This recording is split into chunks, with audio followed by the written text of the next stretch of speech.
She was 8 years old. As she gathered her belongings to change classes, her 4th grade teacher said, "Now while you guys are gone, we're going to do something really fun." "That's not fair," she said. "Life's not fair," her teacher snapped back.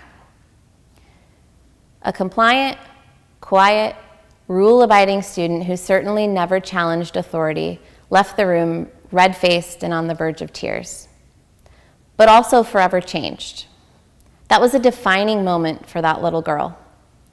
Every year after that moment, that little girl would come to find that life is not fair. She would come to understand little by little why that comment was made and why it was delivered the way that it was. We all have these defining moments, whether we recognize it or not. Today I want to talk about the defining moments that we all walk around with and our ability to give defining moments to other people. Chip and Dan Heath, authors of the New York Times bestselling The Power of a Moment, explain that it isn't every detail or the larger experience that people remember, but rather it's a few key moments that they take away from an experience.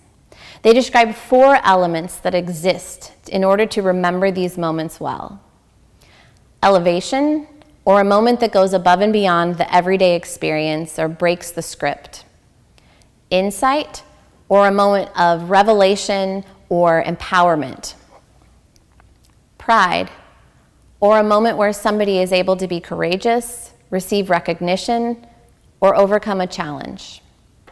Or a moment of connection, where relationships are bridged, strengthened, and deepened.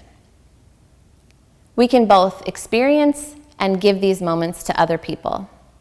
Through a few stories of my own, coupled with stories from other people in the community, I want to illustrate these types of moments. I was 21 years old, and I wanted to apply for law school. I spread out 10 applications in front of me on the counter, and I debated where I would apply. After comparing my academic transcript, which was okay, to the requirements to get into law school, my dad looked over my shoulder and could sense my hesitation. "What's wrong?" he said. "I don't think I'm going to apply." "Why not?" "I don't think I'm going to get in."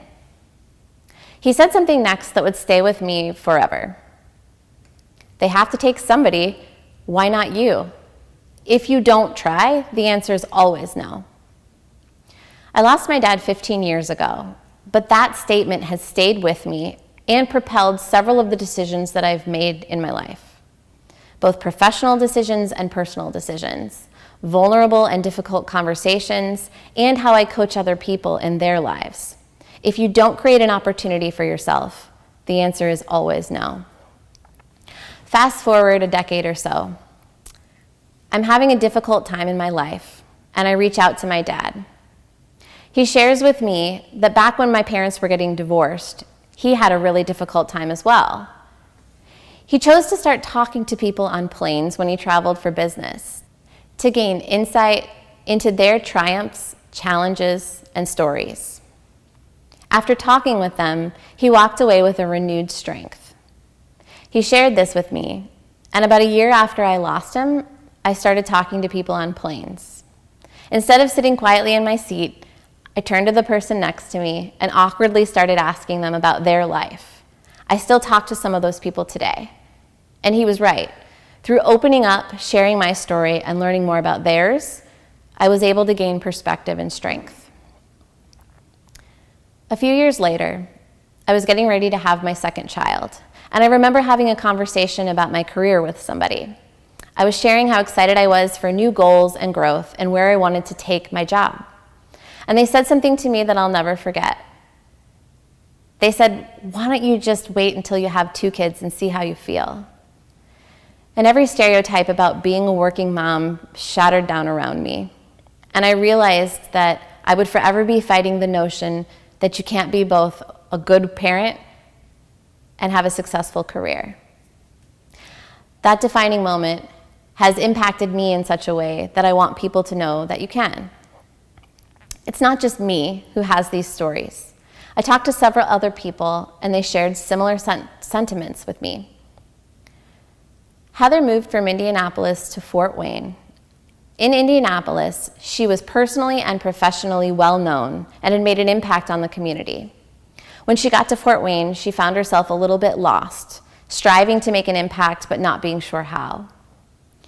She admired the executive director at her organization, and on that person's last day, the executive director stopped at her desk and said, "I see you, and I know you're going to do great things in Fort Wayne." Heather said that it was that defining moment that propelled the trajectory of her career to where it is today, and she is doing great things in Fort Wayne. What's ironic and interesting about Heather's story is that when she reached out to ask if that person remembered ever stopping or saying that to her, they hadn't. And it just goes to show the power of unrealized impact. We are able to give people defining moments even when we don't know that we're doing so.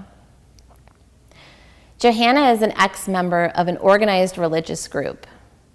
When she left the group, she decided to offer support to other people who were making the same decision.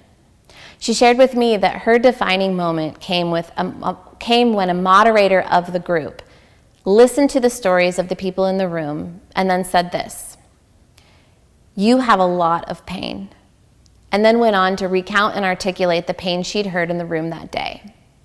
Johanna said that it was in those moments she felt validated to continue to support and help other people that were coming out of the same situation that she had been in. Defining moments don't always have to be a specific sentence or phrase that you remember verbatim that impacts your behavior. Sometimes it's just a small nod of encouragement or taking the time to help somebody find their path. Alyssa loved to sing.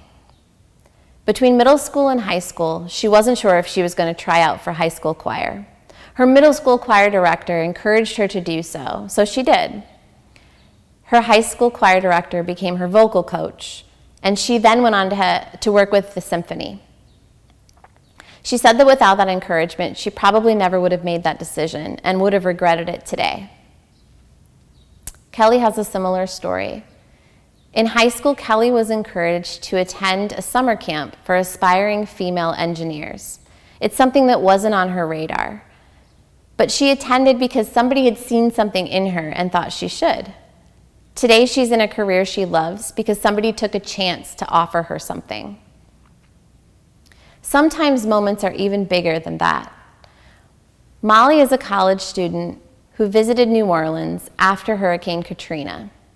She was talking with a homeowner there who shared with her that it's not always the people who come to rebuild the homes that have the greatest impact on the people who experienced the tragedy that was Hurricane Katrina, but rather it's the people who come to genuinely listen to understand the stories of the survivors. Molly said that that moment had such an impact on her that she now goes into every situation listening to understand, instead of thinking about what she's going to say next or letting it go in one ear and out the other. These are just a few examples of defining moments that have happened in other people's lives, and I'm sure you're thinking about your own. Today, I want you to walk away understanding the power of a defining moment, whether it's yours or you're going to impact it onto somebody else. Whether it's a moment of elevation, insight, pride, or connection, a defining moment is always one intention away.